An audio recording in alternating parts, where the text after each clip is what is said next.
Y dijo el Señor: Tú eres Pedro, y sobre esta piedra edificaré mi iglesia.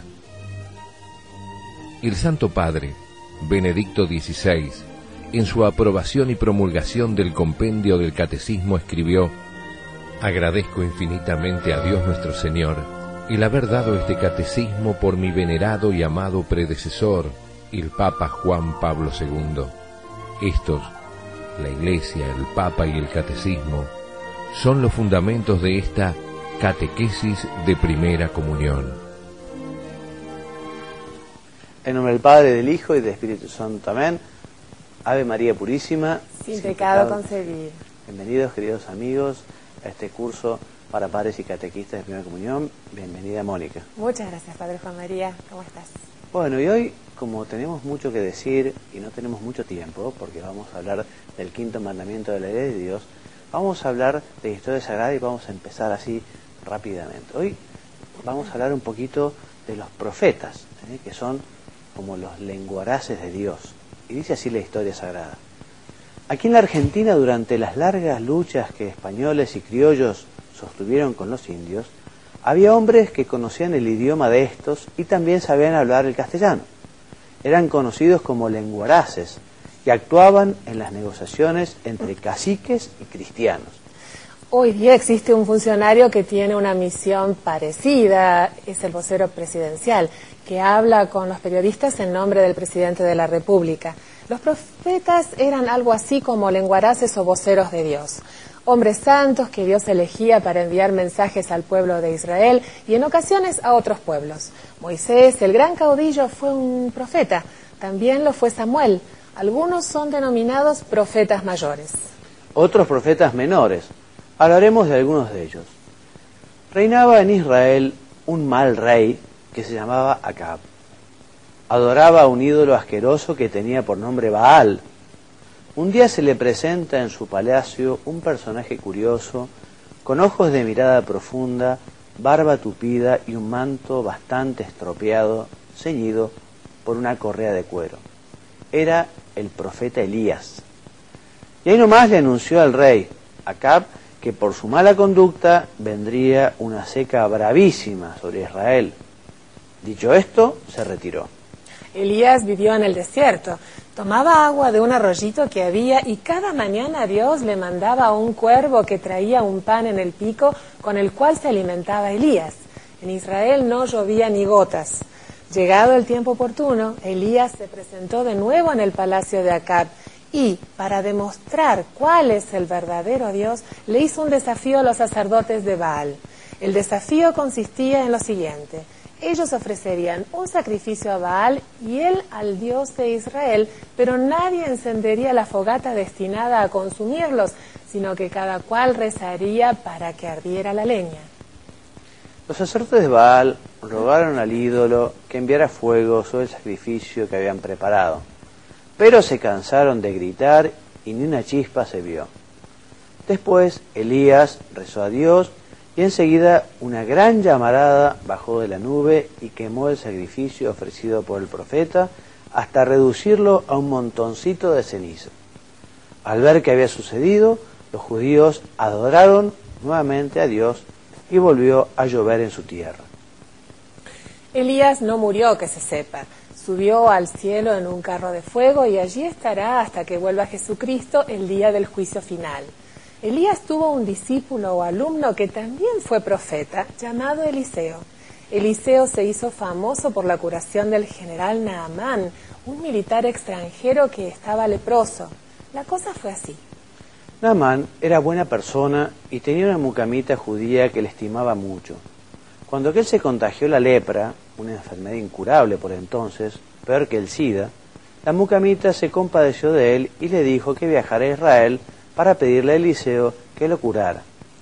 Al principio, Naamán no le hizo caso, pues era sirio de nacionalidad y le hasteaba andarle pidiendo favores a un judío. Pero la mucamita insistió, diciéndole que el Dios de Israel es el único Dios y que escuchaba los pedidos de Eliseo. Naamán se puso en viaje. Cuando llegó a la casa de Eliseo, antes de que se hubiera bajado siquiera, salió un peón y le dijo: manda decirle Eliseo que se bañe 7 veces en el río Jordán y sanará. Naamán pensó: bonito remedio, como si en Siria no hubiera ríos mejores que este cañadón de agua turbia que es el Jordán. He hecho un viaje inútil, y pegó la vuelta. Pero en el camino uno le dice, con el debido respeto, no seas sonso general, total, darse un bañito no le cuesta nada, y menos con este calor. Naamán volvió para atrás, se bañó 7 veces en el Jordán y quedó completamente curado. Jonás fue otro de los profetas. Dios le ordenó que marchara a la ciudad de Nínive y que le avisara a sus pobladores que, si seguían portándose mal, serían castigados.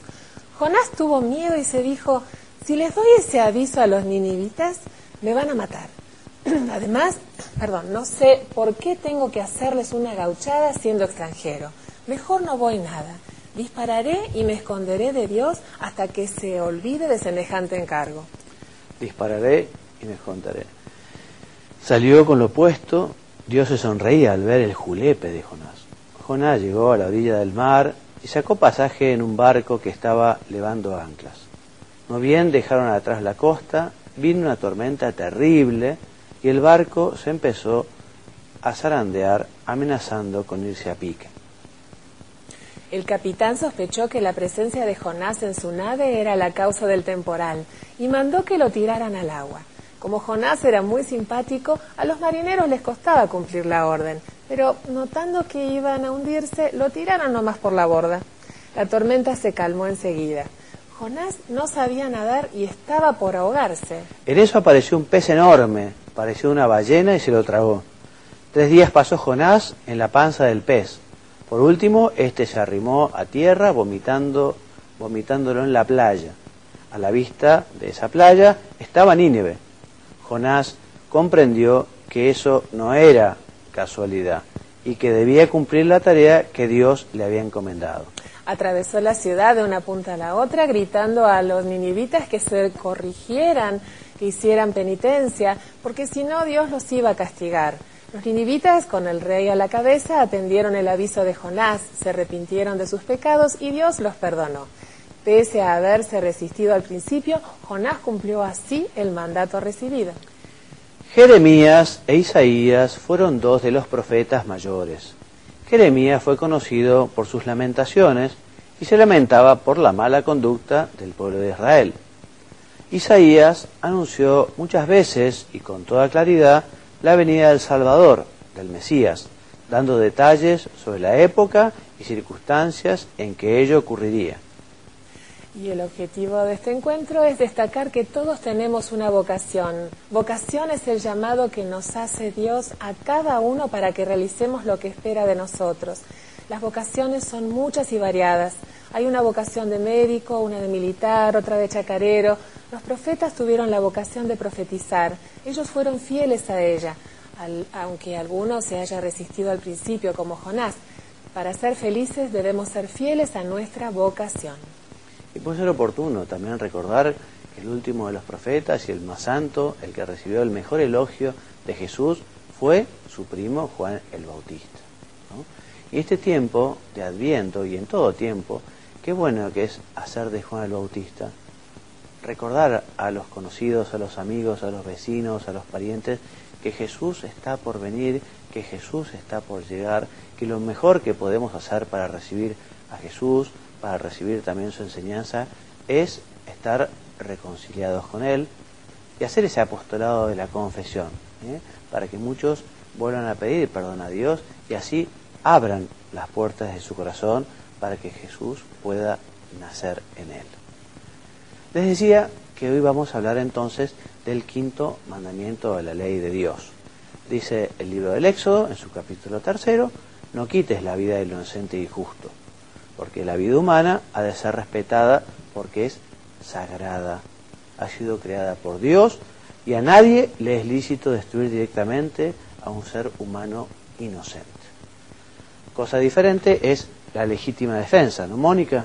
Con la legítima defensa se toma la opción de defenderse y se valora el derecho a la vida propia o del otro, pero no la opción de matar. La legítima defensa para quien tiene la responsabilidad de la vida de otro puede también ser un grave deber.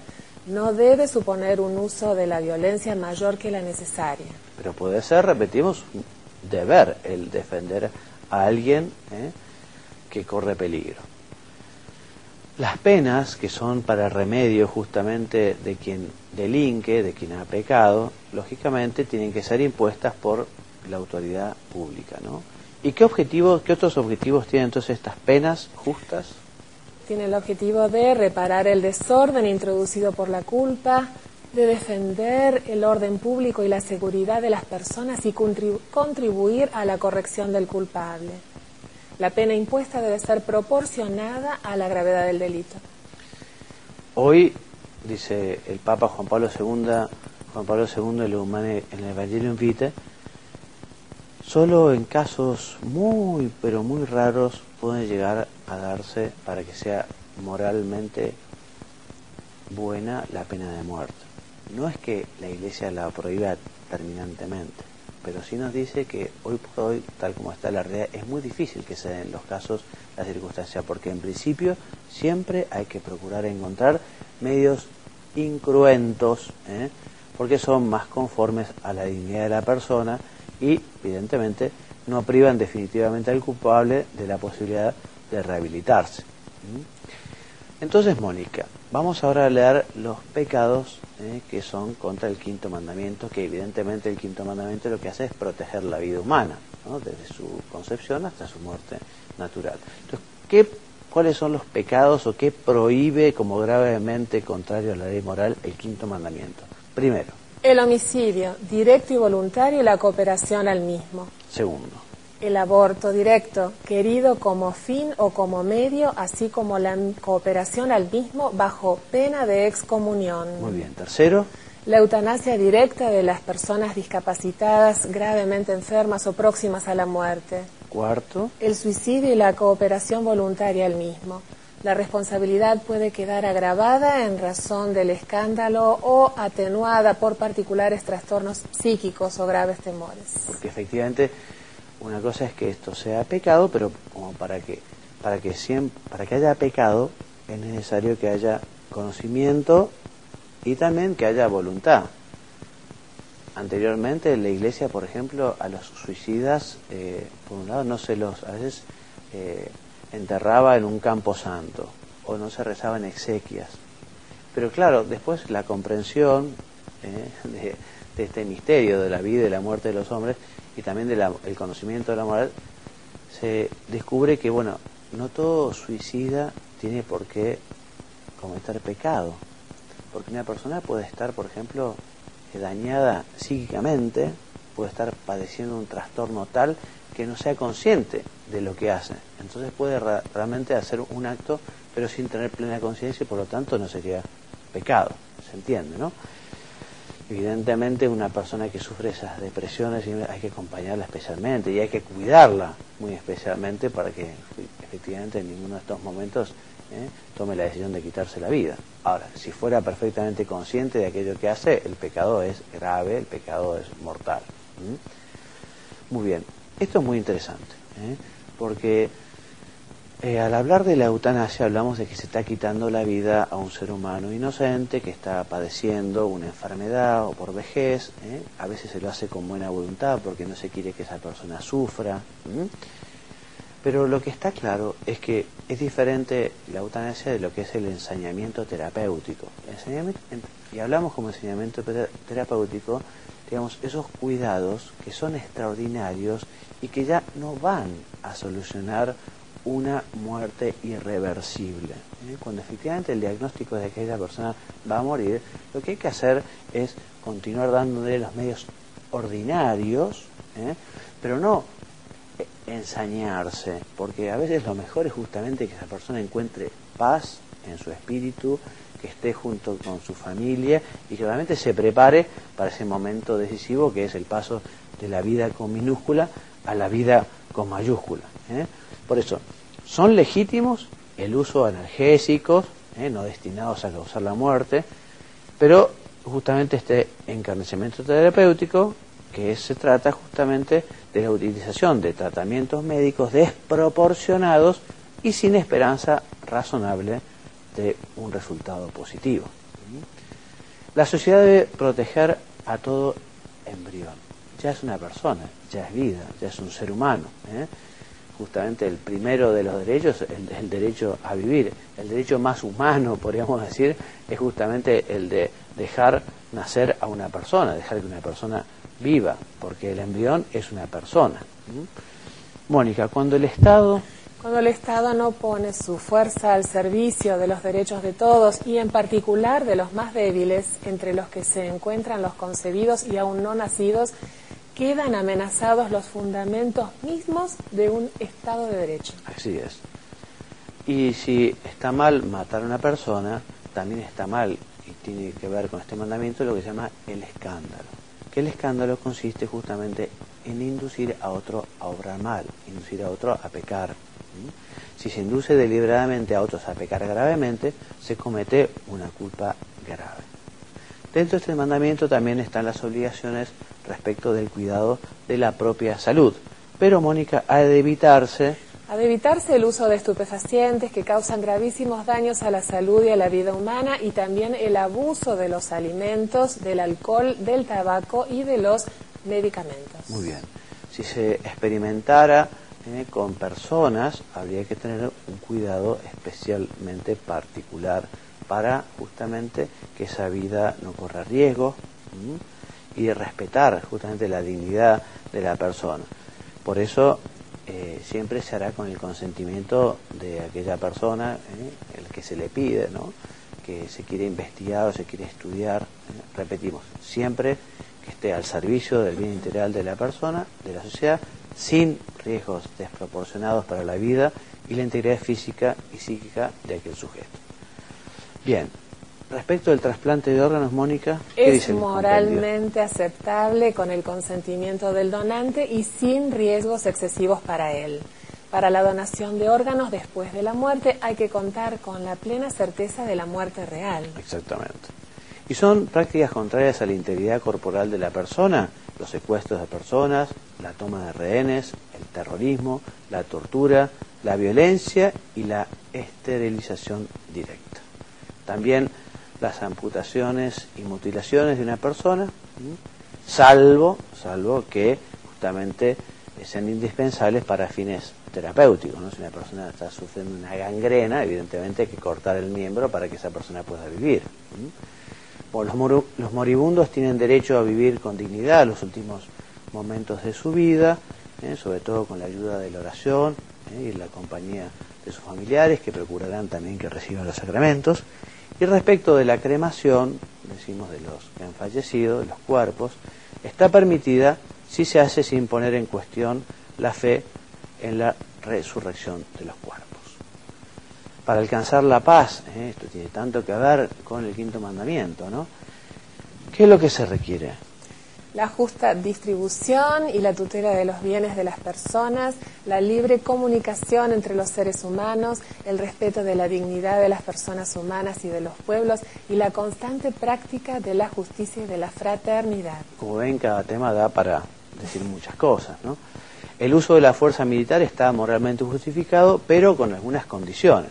Por un lado, que haya certeza de que el daño causado por el agresor es duradero y grave, la ineficacia de toda alternativa pacífica, que realmente haya fundadas posibilidades de éxito en la acción defensiva y la ausencia de males aún peores, dado el poder de los medios modernos de destrucción. Y por último, Mónica, determinar si se dan las condiciones para un uso moral de la fuerza militar compete al prudente juicio de los gobernantes. La ley moral permanece siempre válida aún en caso de guerra. Se debe hacer todo lo razonablemente posible para evitar a toda costa la guerra. Porque evidentemente es el peor de los males que pueda padecer la sociedad es la guerra, y por eso hay que poner todos los medios para no llegar a ella. Mónica, entonces pasamos a estos consejos que todas las semanas nos brindás a todos. Sí, también una reflexión más. ¿Podemos ser santos? Es algo que nos tenemos que preguntar y a veces y evaluar, ¿no? Hacer una autoevaluación, ver si estamos viviendo en consecuencia. ¿Es tan imposible? Vamos a ver. Dios nos creó para la vida eterna desde el momento de la concepción, como vos estabas comentándonos, Padre Juan María, enseñándonos. Y los santos labraron su santidad día tras día y a fuerza de tropiezos muchas veces. Vamos a leer en la segunda plaquita juntos lo que nos dice, unos consejos que daba San José María Escrivá. Él decía, callar, rezar, trabajar y sonreír es la actitud de los santos. En eso se podía resumir la actitud de los santos.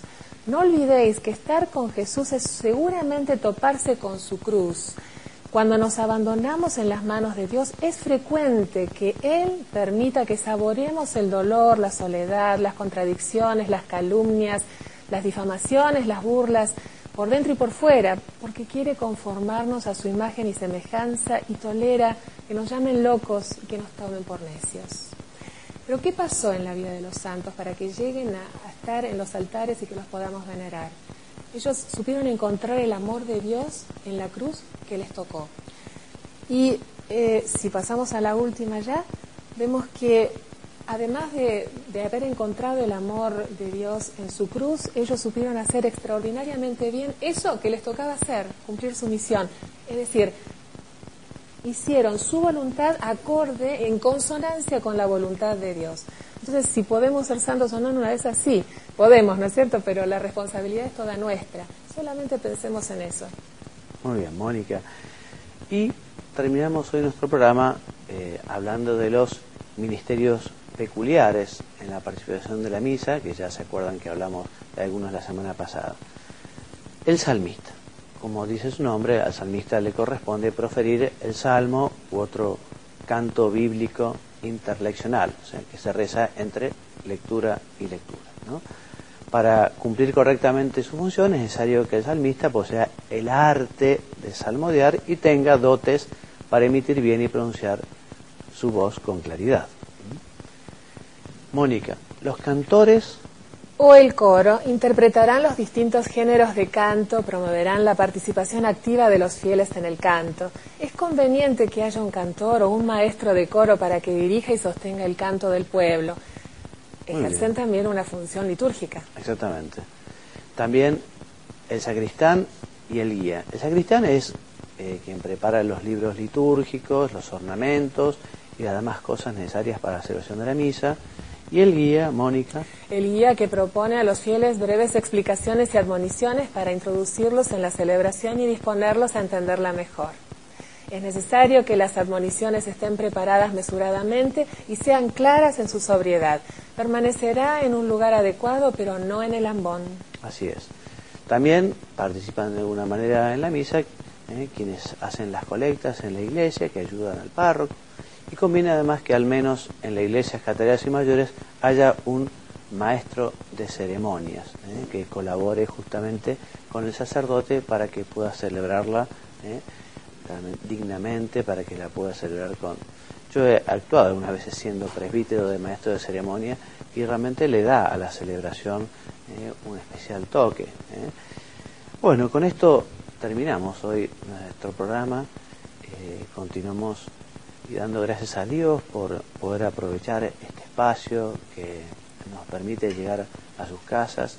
Les pedimos también, quienes ven este programa, una oración para que nosotros podamos no solo contarles a ustedes, preparar esto, sino también vivirlo, porque lo más importante es el sacerdote y también ustedes, padres y catequistas, que para enseñar lo más importante es vivirlo.